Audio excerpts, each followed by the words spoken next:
It's me, Vera, here to remind you that this is an adult podcast. That means we're going to deal with tough topics. Take a break if you need it, and be kind to yourself, because we sure won't be.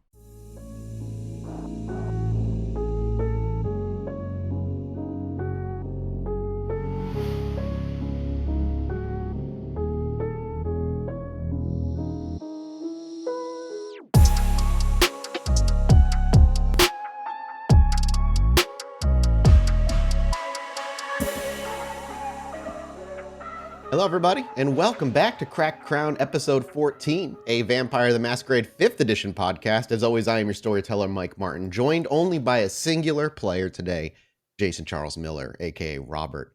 How's it going, man? Good. How are you? I'm excited. You don't know much about what's going on. You're learning the hard way how I am. I'm pretty secretive. I'm very hands-on. I like to surprise my players with what I want to do. And today is no exception. It's your first one-on-one with me. And what we've been doing for these one-on-ones, if you're a new listener, or Jason, if you don't, if you forget or forgot, unless I forgot, these are for, basically we use these as an opportunity to explore the past of a particular character, to help flesh out how and why they came to where they are who they are, and really just kind of build a little bit of depth into who they are. And we've done quite a few for Sean and Vera, and now that we have Robert in the coterie, it's time to explore his past, especially after the big reveal that he wasn't who he said he was. He very clearly claims to be, he's from England, and why he's in Chicago is kind of just left in the air. And maybe we'll get a few of those answers today. I don't want to spoil anything ahead of time. But before we jump into the game, I got to shill. I have to make sure everybody knows where they can support us. So if you guys enjoy this stuff and you want to support the work we do here, so we get cool art and we can pay our players, you can directly support us over at patreon.com/podbynight. The money there goes to all of our efforts, the main show here, things like Desperate Measures, things like Scot Free, and the community game that was being run in the background, and the Text RP event that Vera ran over on the Discord. All of that can be accessed via the Patreon. But if you just want a place to chat and talk story and theories, our Discord is free to join. You can jump in. I think there's a command in chat where you can do it, but you can also get the link over in Twitter. We're climbing towards 1,000 people as part of that Discord, and there's always conversations in all of the shows, separate rooms about what's going on, and the big thing happening right now, and we all talked about it. It's amazing. There's a ton of people who are putting bets on Robert's vampire clan. No, there are so many theories and so many people are taking what you've said, how you've said it, like how you've interacted, how you shot a gun. Everything is being mega evaluated right now, Jason, and people are putting bets. Somebody has an Excel sheet of people's bets and where they think what you are. So you've driven the Discord insane. Congratulations. My pleasure. That's so you can go join that over at a Discord, guys. Please jump in. It's super fun to chat, and there's a link right there. You can just jump in for free. I'm not even 100% sure I'm a member. I don't think you're in the Discord. I know Mark isn't, but Mark's not like a Discord guy. I don't even know if he has a Discord. So I just figured that might be the case for you as well. But you're welcome to jump in and listen to all the chaos that's happening in there. I just lurk. I lurk and I read and I laugh at people. So yeah, I think that's about everything we need to be shilling. There's anything big coming up. We will be back obviously on Saturday with SOS. Thank you guys so much for supporting that show as well. Yeah, I think that's it. So if you're good, Jason, I'm kind of excited to just jump in. I know you don't really know what's about to happen, but are you ready? As ready as I can be? Yeah. Welcome to my way of DMing. All right, let's do this then. Let's set the scene, rein things in, and see just what Robert is up to. Instead of the similar sounds of a Chicago street, with cars outside honking their horns and endless chatter of pedestrians meandering their way through the busy city streets, no glow of an orange streetlight hanging overhead or the clouds of a night sky covering the moon as the cold chill of Chicago breeze rips through the streets. Instead, we ease in. It's relatively quiet and peaceful. And as the night just begins and our vision begins to sharpen and we fade in. Instead of the familiar tire shop or a rundown apartment or the faces of the Drac Pack surrounding us. Instead, it's a gentle glow in a room that is clearly out of its time, or at least would be if we were still within modern day. Instead, we find ourselves years back, century or more. Robert, when you lived in England and you were at your peak, what kind of haven did Robert live in? If we were to walk into the place where he kept himself safe at night and had no access to sun, and surrounded by the things that he loved most, what kind of room are we seeing as our vision fades in? Well, first of all, you may recall, Robert originally was from Croydon, but at his height, he had a 2-story house on land bequeathed to him by James Weller Ladbroke in Notting Hill on Kensington Park Road. 2 stories with a basement. Ooh. A basement filled with traps, filled with accoutrements that made him feel protected. The house on the surface looked like any upper middle class in the mid-1800s. A merchant's abode, but the basement. Any mortal that took one step on the basement stair found themselves immediately in a spiked pit. There is a dash of theater and dramatics in the way his house is set up, but it has kept him safe for years. Not once has it failed. Does Robert have mortals that tend to the home and keep it clean on the upper floors, maybe not in the basement, during the day to keep a costume or an act of a normal royal who would live there? Or is the house mostly empty, save for when you are wandering around it? No royals, but yes, he has a family that lives upstairs, a facade of a family. Do you feed from them? Would you consider them in vampire terms your herd, where they may serve the purpose of appearing to be a family, but they're those that you feed on. They're the ones that you sate your hunger on, and in turn, you keep them safe and housed and fed and living a life they probably wouldn't be living otherwise. Yes, indeed, and they were actually hand-picked from France to give so that anytime anything looks strange or peculiar to the neighbors, the blanket statement is, "Oh, well, they're from France." That's just what French people do. And it has worked exquisitely and continues to do so. And on a normal evening, as Robert rouses from where he sleeps, which I imagine is in the basement. It is, and I would like to note also that when I am spotted by the locals, I'm just considered their crazy uncle. The one that they have to take care of, and they took out of France because people started, there's a whole story, I'm sure, as to why it is. And with your silver tongue and the silver tongue of those that are kept safe upstairs, those from France, it is not a single eye has pried into the privacy of your home. Not a single lawman or neighbor or inquisitive higher up or rich folk have ever decided to peer in, and maybe perhaps those who have over the years quickly learned their lesson and never spoke of it again. That mixed with, of course, any kindred's influence over local politics. One where you're able to keep your, even though the law's eyes away from your home, not with letting them know what you are and blackmailing them, but with the right money in the right pockets, in the right parties thrown for the right people. And you found yourself safe. Decades of safety here in this home.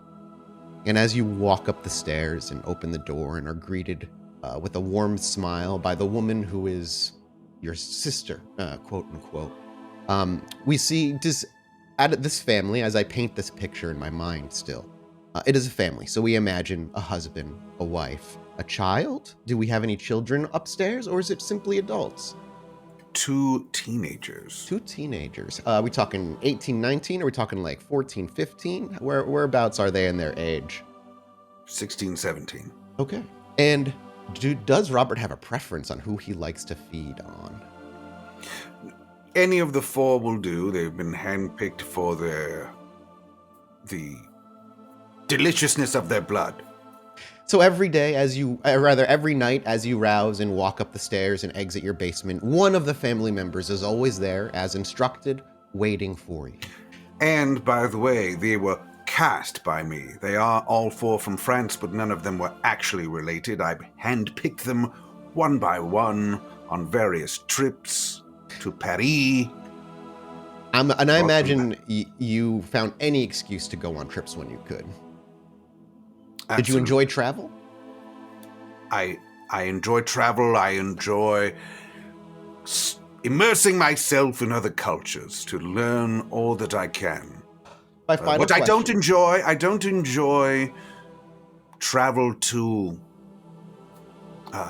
like vacation places or isolation. I enjoy travel from city to city. I want to learn all that I can of any society, civilization, and bring in that knowledge. Would you say then Tahiti does not interest me? No, that would be more of a Sean thing. There's also way too much sunlight there. You die very quickly, unfortunately. Would you consider it then like Robert has a fascination with mortals? Does he love to immerse himself in society and just absorb how everybody is so different and yet so similar? It's like a knowledge and experience thing for him. Absolutely. Fantastic. He has, for as much as he revels in his immortality, he has an undying respect for mortals because, after all, they are what shaped the world that we are on to a certain extent. Of course, the kindred have done lots of things behind the scenes, but he admits to the go-gettedness of humanity and cannot deny their influence on modern day. At this point in time, how long has Robert been embraced at this point? When did he get turned? Do we have? I know we have a year somewhere. I think this is what editor's for. Don't you worry. But if you don't, does Robert remember his embrace, or is it more of like a kind of a muddy night for him? Because that idea, that thought, with Robert being so fascinated with kind mortals, and kind of imbuing himself into and having this weird respect, especially in this era, is a unique one among kindred. It's not that you're the only, but it's a rare thought, as in this time period, kindred are sort of in this in-between. They're coming out of what is considered the vampiric dark ages. In that time, kindred ruled as kings, and many of them didn't hide who they were. Now in the 1800s, it's been the Camarilla, and it's been a few hundred years of that, but there's still a lot of clinging to that power, as Mithras, for example, the prince of the UK at this particular point in time, is a Methuselah. And that's not, like it would be in modern days, super scary. It's a little bit more common. And a Methuselah is, for those who may not know, a very old vampire of 4th generation. There's Cain, if you believe the theories, there's Cain, there's the 3 he initially embraced, there's their children, and then the Methuselahs are the ones that sit right under there. So they're very close to the top of power, and Mithras is a scary individual. And mortals are very much still seen by many kindred in this day and age as just animals and people to be ruled over.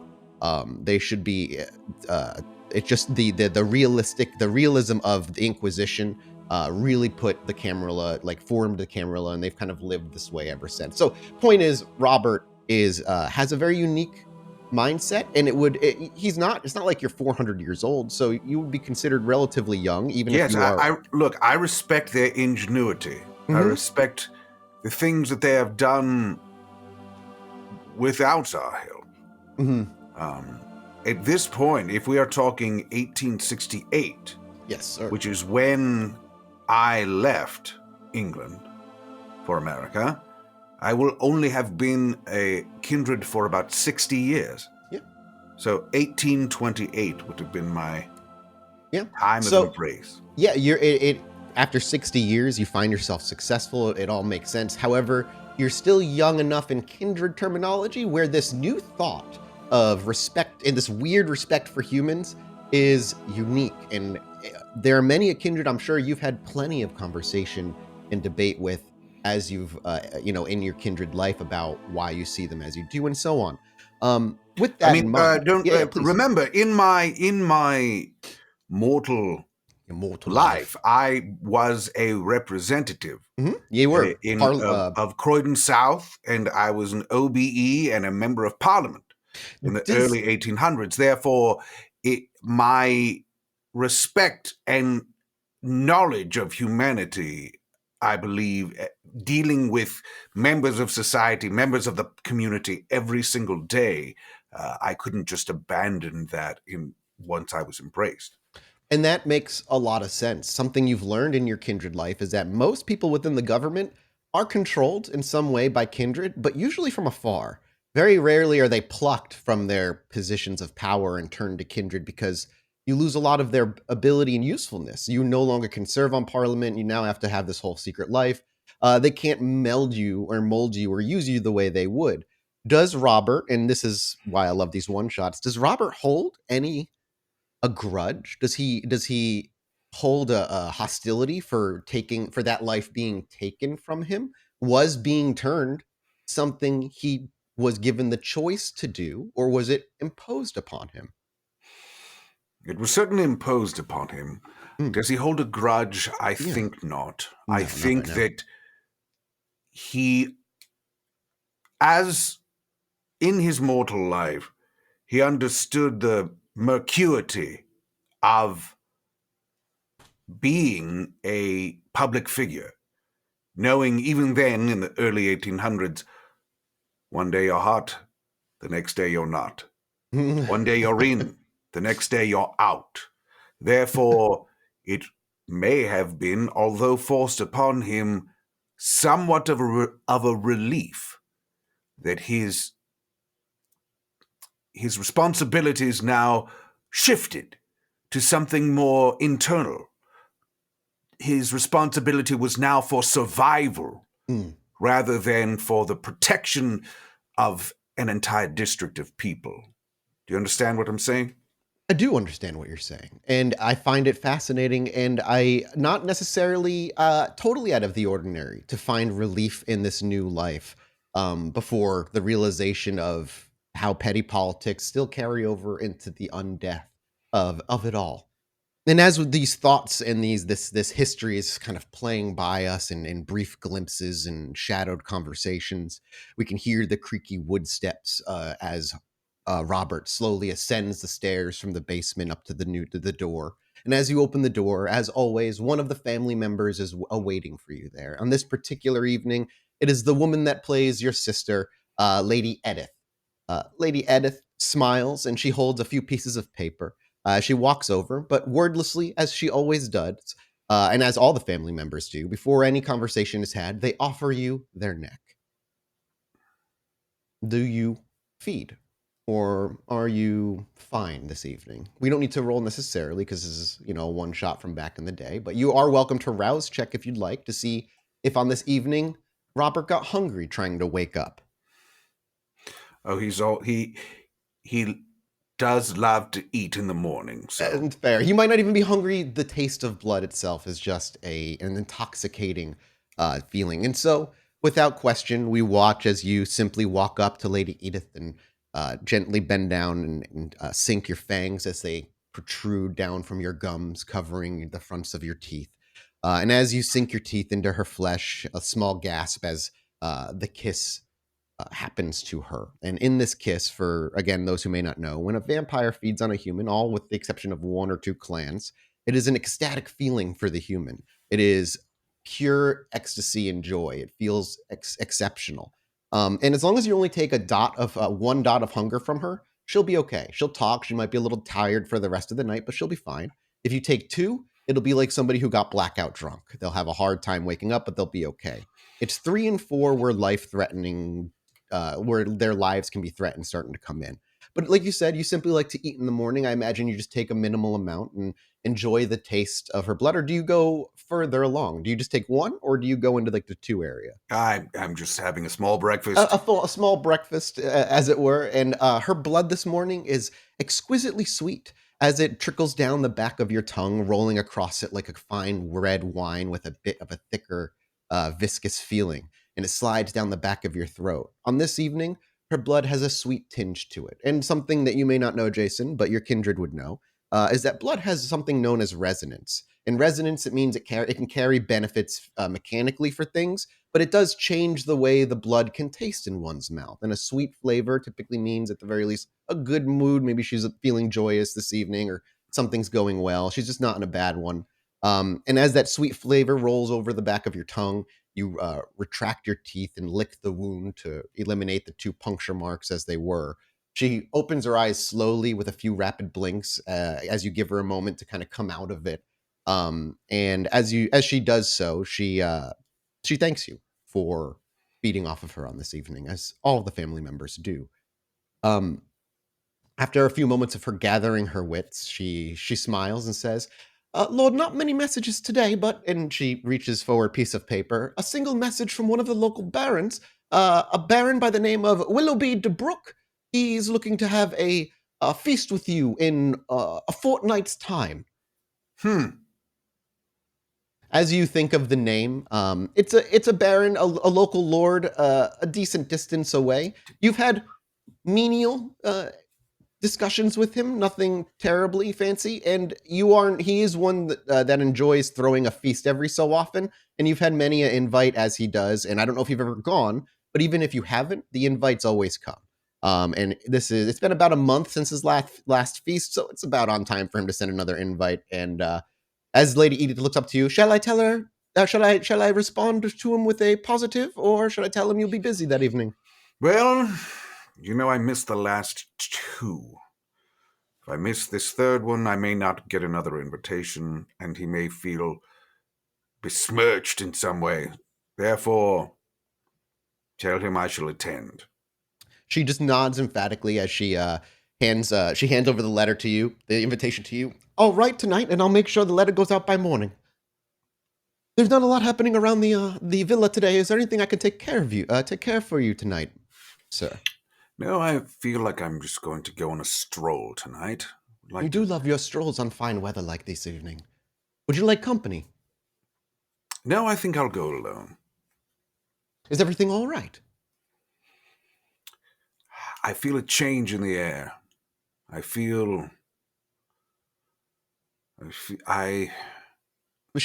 a feeling of dread. There's a look of a little fear on her face. She's not very good at hiding it. And she goes, the last time you said that was 1866, and that's when the Great Fire happened. Well, is it one of your... I apologize, my lord, I don't mean to presume. Is it one of your other senses that I am not... That's a question for you. Are they aware? Well, clearly you feed on them, but are they aware beyond what you are? Are they really aware of any of your abilities? You keep very much your kindred life secret from them beyond what they absolutely must know. And are they ghouls? That's a good question too. But we'll get to that in a minute. Yeah. How secret do you keep your kindred life from your family that lives upstairs? I need them to be as behaved. You can keep them. You can just say minimally, and that's like they know you're a vampire. You feed them, and you keep them out of that. But I also need them to behave and to behave absolutely. The way I would like them to. And they are do so. So my next question is then: are any of them ghouls? You could have, I think, at your current BP, you could have 2 of the family be ghouls. And what that means is every 30 days, you have to feed them 1 tick of blood from you to them. They don't age. They gain 1 power that you have. And they are bloodbound to you, which means they are essentially in love with you. They will do anything you say. But that's also optional. You are also a kindred with an ability to simply persuade them if you choose, because they're mortals and they're simple and it's not hard. One just means that a couple of them might be a little bit more powerful and have a bit more superpowers to their name, I guess. I make the ones posing as the mother and father are the ghouls. Okay, so the woman whereas that you're speaking the ones with, that are teenagers are just simply teenagers. And they get to they get a lucky little life. They get to be raised in kind of what is essentially luxury from them. I'm sure you plucked them from a point in their life where they desperately needed something better than what they had, and you offered them something they never imagined they ever would. And so this woman that you're speaking with, Lady Edith, is in fact a ghoul, and so she does not age. And she is a little bit more aware of how things work simply because she is a ghoul, and she needs to she can keep the place safe when you are asleep or away. That's definitely a benefit to that. As she hands you the invitation, I'll write back to him this evening. I'll send it right away. And I do hope you enjoy your stroll this evening, my lord. Just be safe. If you need anything, of course, just ask Peter upstairs. He'll happily go along with you, but I don't wish to intrude on your privacy. Do you just simply walk by her and your cloak kind of billow out behind you as you stroll with confidence through this open kind of meeting room, a small study perhaps where the basement walks into, and then the lavish first floor becomes much more apparent to our eyes as you pass through the door, and we follow just behind paintings hanging on the wall, maybe a few fine potteries and vases. Are you a man who lives in exorbitant luxury, or is there tact and taste to the way he decorates? It is modest. Mm-hmm. It is certainly luxurious to what he was used to in his mortal life. Being a politician, even a regional one, has its benefits. He likes to think that he is much more just and fair than he actually was, but he views himself as someone who looks out for the little guy, who, everyone has a voice, etc., etc. But of course, when push comes to shove, he's really the only one with the true voice. I love that. And as he glides through his hallway and his fine wooden floors and makes his way into what is the front, not living room, but what do you call the kind of like the front open area of like a bigger house? The foyer. Foyer, thank you. The Fancy foyer. words. Foyer. As you walk into the foyer, you actually see the 2 teenage boys playing with someone who's a little bit younger than them. As you walk in and these, they come closer to your vision. They're playing. It looks like jacks or something on the ground with a boy somewhere in his. At this point, he is. You don't recognize the face. I'll put it in the way. foyer or in the foyer. In the foyer, they're out front. Inside the house? Inside the house, absolutely. Yeah, they're bouncing a ball on the hardwood floor. They're having a laugh and a little bit of a rough housing happening. But boys, what is this? Oh God! Oh shit! Oh, nothing, sir. Nothing, my lord. And they quickly start scooping up their toys. Who is this? Why are they inside the house? We've talked about this before. They quickly run over, and one of the boys, a boy by the name of, this one specifically by Crispin James is his name. Mm-hmm. And he doesn't say much. He kind of quickly gets the young boy up, who's probably like 10 or 11 at this point, and quickly tries to hurry him outside the door. And the other boy comes over to you, his head down, shoulders slumped, his hands kind of crossed together. And he, with a slumped bow, this is young Howard, and as he bows his head, my lord, I lost track of time. I didn't think you'd be awake by now. Oh, and he kind of at that gives away the game right then and there. Perhaps he's been breaking rules for a while now, or perhaps tonight's the only one. But he shuts himself up as soon as he realizes what he let slip. So He doesn't you're make eye breaking the contact rules. with you. I'm sorry, sir. I didn't think you. I was only going to be for this one time, my lord. I If promise. your blood didn't taste so sweet, I would have you flayed right here in the foyer. Go talk to your mother. I know she's not really your mother, but go talk to her, and we shall decide your punishment together. Robert Creslington, do you, when you threaten him in this way, is it a normal threaten or is it a supernatural threaten? Because as you have an ability that could very, very intimidate him in a way that only Kindred can. Or is it simply your stern voice in a more mortal way? It's just simply a stern voice. Okay. I'm inside my own lair. I don't need to use my powers against my own people. I find it fascinating simply because we saw this side of Robert not 2 weeks ago or so, as he spoke fear into Garrett from Gary. And we get that same taste here. The young boy wordlessly throws everything in his pockets, apologizes very quickly again, and with expediency heads off to where the mother was, Lady Edith. There, saying as we follow him in the camera at the child's height, and we follow him as it pans, but we don't travel with him.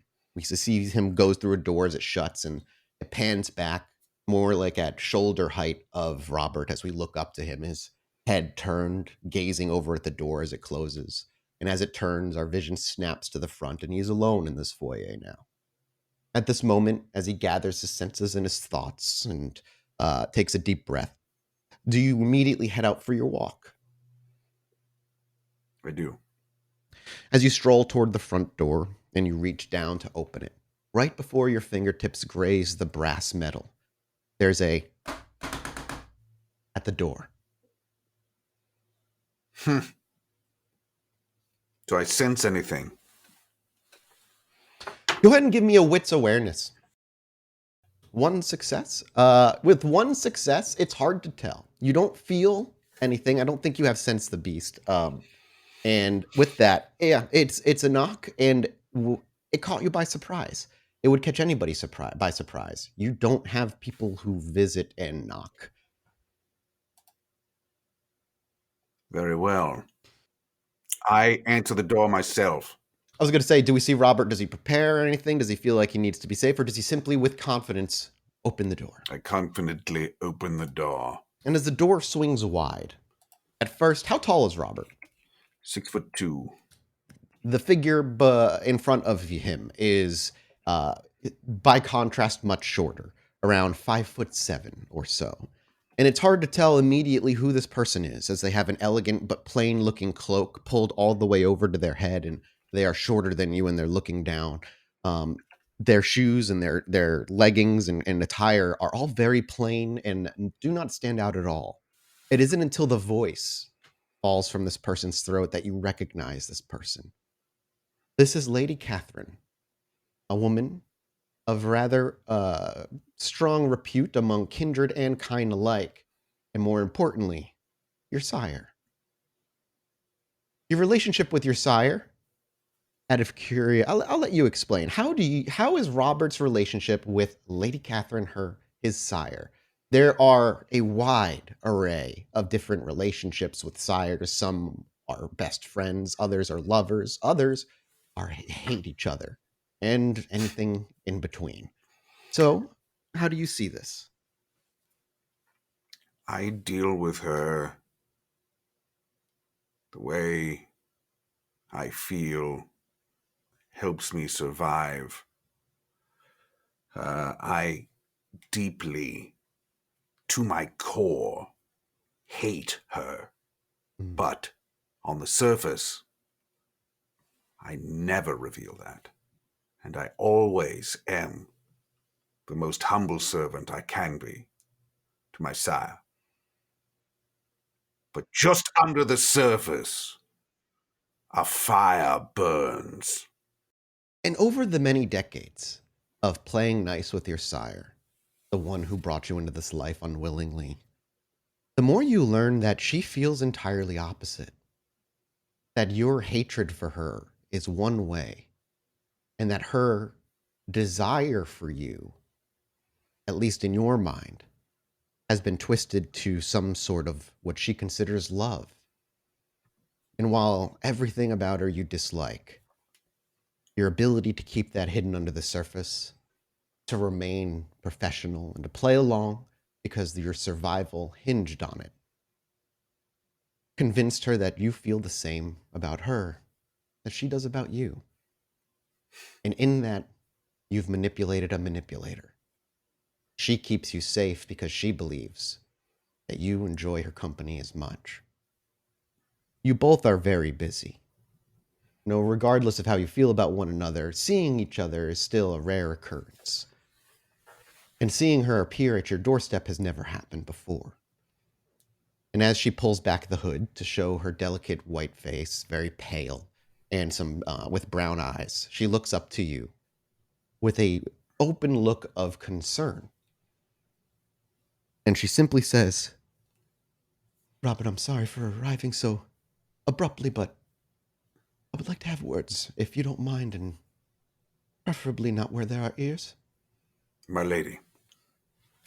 And you step out, elegantly shutting the door behind you, leading the way, as the cobblestone path underneath leads to a cobblestone path just outside your property, where you can walk. And you said the house is a decent distance away from population. I'm assuming there's a lot of land out there where you're at. Do you see a lot of land around your house, or No, I live on quite a busy street. Oh, my bad. Okay. For 1868, cobblestones and absolutely horse and carriage being busily going down the street. So, and to give your character kind of an idea, especially when going back to Chicago to modern day, the number of kindred here in England is way smaller than it is in modern day. There's a lot less kindred around, and they all have the potential to be very powerful.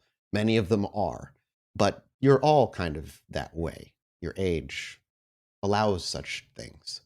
And as you meet the city streets and people start walking past, when important information is wanting to be spoken to Robert, does Robert prefer to have these kinds of conversations surrounded by peasants as they were, something, hide in plain sight kind of thing? Or is there a place that Robert considers safe and secret that he can have conversations that may be of delicate nature?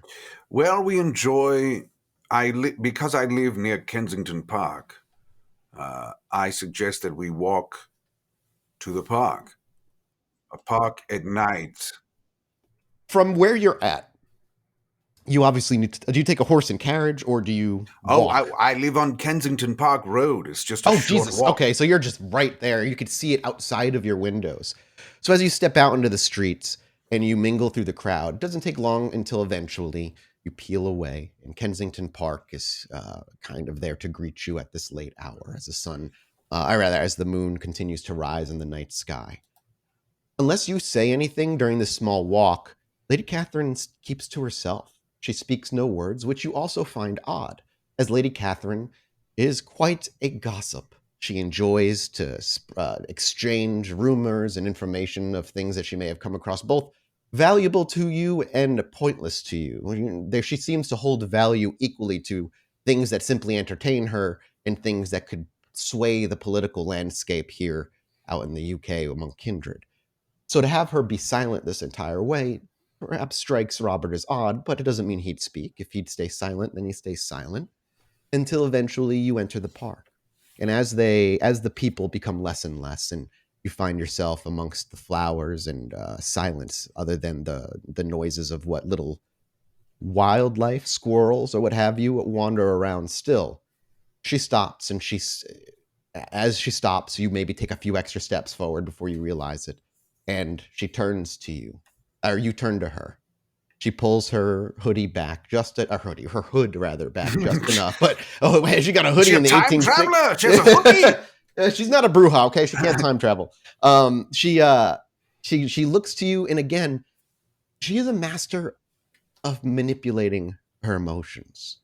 Ever since you've known her, she has been able to compose herself, except around you.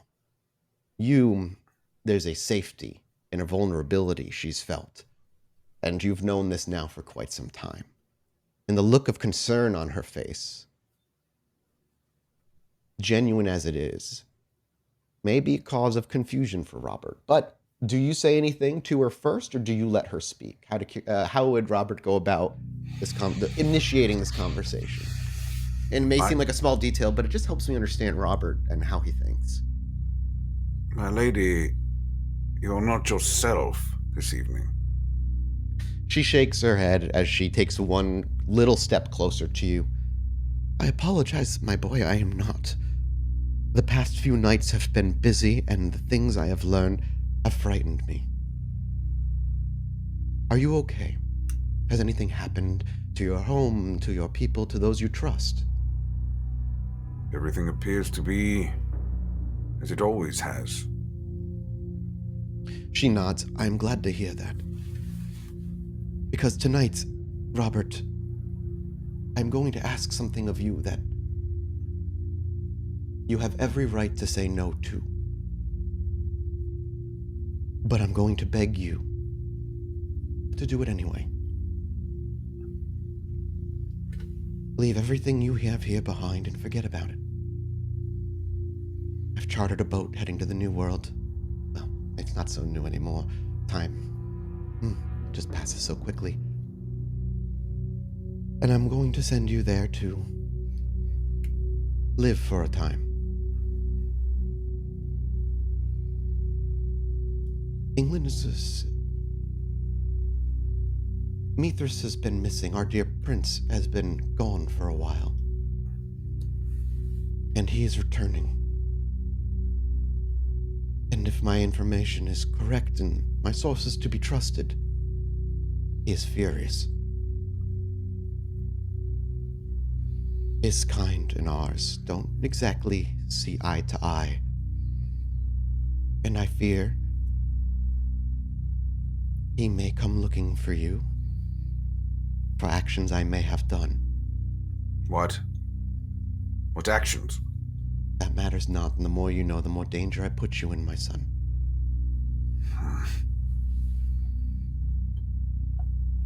I want you to go to these Americas. In the middle of that godforsaken country, there's a small town with a Camarilla leadership. I will come looking for you one day. When everything is settled here and everything is safe, I'll come get you. You can come home. But I cannot risk your life here. If he ever finds out, he'll kill you before he ever gets to me. And she hesitates, and she breaks eye contact for a moment. She swallows, and you can see her internally struggling with something for a few moments. And I love you, Robert. I always have.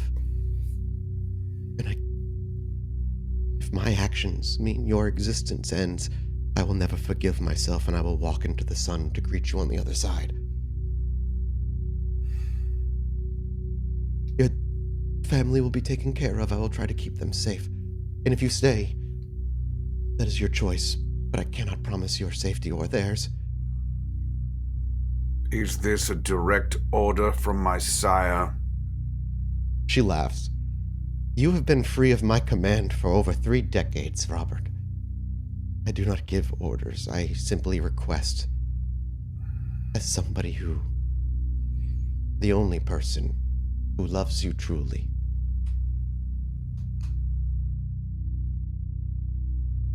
It'll be difficult. It may be violent, but I know you're capable. You've trained with the best. You have an eye better than any marksman I've ever seen. Keep your distance. Use your wiles. It is with much regret that I shall do this, much hesitation.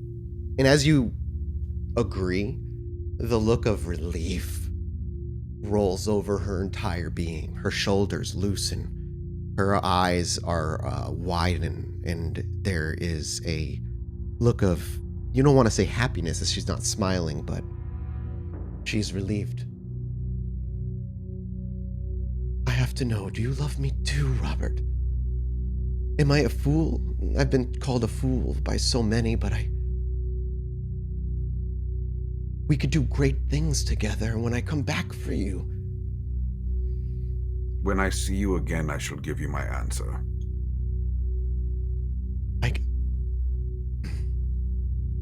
I appreciate your honesty, Robert.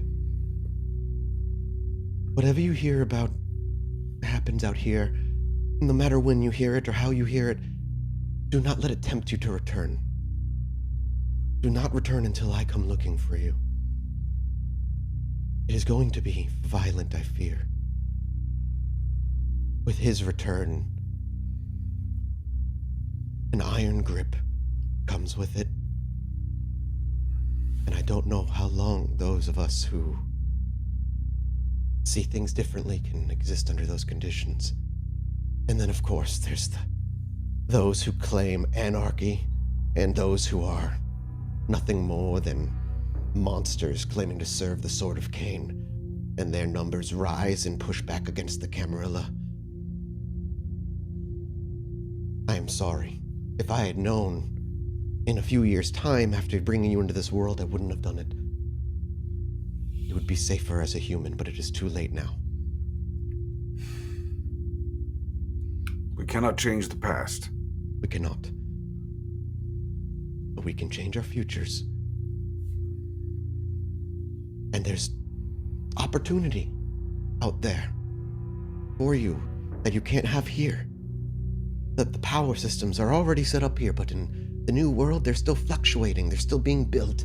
You could find yourself in a position of influence, and who knows, when I return for you, perhaps we will settle there instead. Very true. Well, then I shall go with my head held high, with some hope for the future, my lady. He bows deeply. As he bows, you watch her as she bows in turn. I have chartered a boat for this evening, and I have acquired enough of the supplies to get you there safely, as well as guards personally assigned to where you'll be stored. Sun will not eke through. It may be multiple days, but putting yourself into torpor, or if you trust those I assign to you, I can have them stake you and remove the stake upon reaching the new world. I know you've never been staked before, but I promise it's not painful. You are aware of your surroundings in time passing, but I'm not too keen on being staked, I must admit. that's fair. And then just remain willingly. When you arrive at the new world, somebody will be waiting to take you. You'll spend a few nights in what they call New York. And then from there, a travel out to the center of the country, where this Chicago is being erected, or has been. I just don't keep up with the times. And protect yourself, please. I imagine when you arrive, there may be those who have heard you arriving. I don't know how friendly they are over there. They are a colony of savages initially. I can only imagine they're even more violent now. You're asking a lot of me. I know. You realize? It is the most I've asked of you since the first night I took you. I will never forget that night. I watched you debate wildly. You were so forceful and convincing. I remember losing myself and enraptured by your voice. That was the night I knew I had to have you.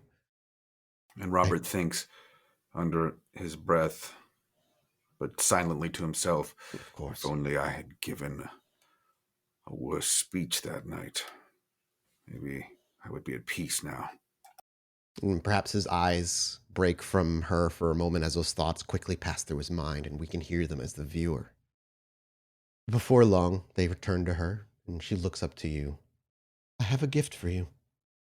Waiting. in the new world, something I had made specifically for you. Something to remind yourself of your time here, of your time, our time together, as short as it feels. I don't want to spoil the surprise, so when you arrive, look for a messenger carrying something for, well, they'll be calling you Mr. Crenslington out there. Very well. Oh, Robert, I can't help but want to play the game. Can you at least take a guess as to what it would be? And she smiles just very, very subtly. You have overwhelmed me with so much. She takes a step closer. Much in the mood to play games tonight. She takes a step closer and she reaches her right hand upward to touch just the gentle side of your cheek, just touch your cheek gently. And do you allow her? I do. And as her cold fingers roll across your left cheek and fall off your jaw, she holds her hand up there, hovering for a moment. I am so very sorry, my dear Robert. Everything.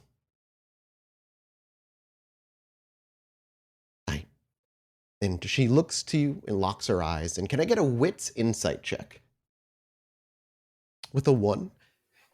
You take a moment and she's hesitant for something. You're not quite sure what or why. And then it dawns on you. You think she wants to kiss you. But she's not like tippy-toeing and trying to make it happen in that regard. But just the way she carries herself, the way she's holding her hand by her face. I cannot do it. Well, that's totally fair. And her hand lingers there awkwardly for, we'll say, a couple of seconds before it hurriedly makes her way down to her side, and she clasps her fingers together and she steps back. Well, I suppose this is goodbye. Is there anything you need to take care of or that I can take care of for you while you leave? Do I have time to collect my things? Yes, but only the important things. And your ride will depart in approximately 4 hours from now. I will have a horse-drawn carriage waiting for you outside your home. You're bound to do great things, Creslington. You were always meant to be a lord. My lady. And he bows deeply again and walks away. And as you finish the bow and stand up, you don't even finish rising before you spin on the ball of your foot and quickly walk out of the park with your cloak billowing before you. And our camera is just where you're walking toward, and as you grow closer and you walk by it, we can see her, the small figure in the distance. And as she watches you walk away, as she slowly turns, we cut to black. Now, I could end the episode here, but I have a question, Robert, for you. Is there anything of import or significance that you'd like viewers to see you grab and take with you? Or is there anything would you rather just think on that and we can worry about it later, or nothing at all? Is there a final scene? Let me think on that. Absolutely, please do. I want it to be as mysterious and confusing as possible. Then the first time Discord. the first time we see at least whatever this item is, it'll probably be in the modern day. But the next time we get to do a one-on-one with you, which we need to do at least one or two more to catch you up with the rest, it'll be your arrival within the new world and whatever gift awaits you on the shores of America. And on that, we'll end our episode. Goodbye, everybody.